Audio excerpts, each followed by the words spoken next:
Blessed day to you all. My name is Lino from Sydney, Australia. Welcome to Pathways of Hope. Some of you may have already heard me share in the past that I have an adult son, a teenage daughter, and another teenage son. A word that I wished wasn't in their vocabulary was the word wait. Can you please fix your bed? Wait, Daddy. Can you please put away your dirty clothes? Wait, Daddy. Can you please wash the pots and pans? Wait, Daddy. Before I go any further, let me clarify that we have been blessed with loving and kind children. My wife Mela and I are very grateful to the Lord for the blessings of our children. Like everyone else, though, they've got their days wherein they would rather wait and put off things for a later day. In today's gospel, we read of the story wherein Jesus went to dine at the home of one of the leading Pharisees, and the people there were observing him carefully. Maybe another way of saying that last phrase, observing him carefully, is that they were actually waiting for an opportunity to find fault in Jesus or to trap him. The reading went on to say, in front of him there was a man suffering from dropsy. Dropsy, an abnormal swelling of the body because of the retention and accumulation of fluid.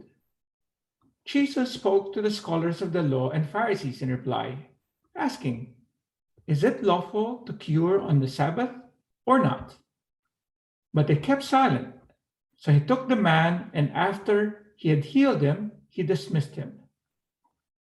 Then he said to them, who among you, if your son or ox falls into a cistern, would not immediately pull him out on the Sabbath day? But they were unable to answer his question. We may have already read and reflected on this passage in the past, wherein here once more we see the Pharisees failing to get their priorities right. They were more concerned about the legalities of the celebration of the Sabbath and not understanding God's purpose. Sabbath is a day set aside for God, to pray to Him and to do His will. And yes, this includes caring for His people, specifically in this instance, healing someone who was sick. Reading the Gospel for today, I was particularly struck by the way Jesus demonstrated a sense of urgency, and He did not put off for a later day, waited until it was no longer the Sabbath for Him to heal this man.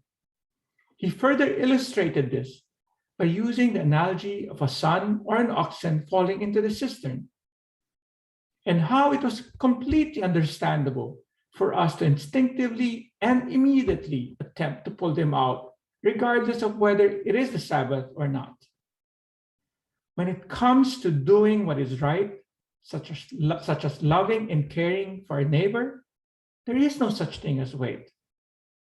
When it comes to being an instrument for healing and restoration for those around us, there is no such thing as wait. When it comes to honoring God in prayer, regardless of how we feel or how busy we might be, there is no such thing as wait. Let us follow Jesus' example and exercise a sense of urgency in showing our love for God and our neighbor. May you all have a blessed day.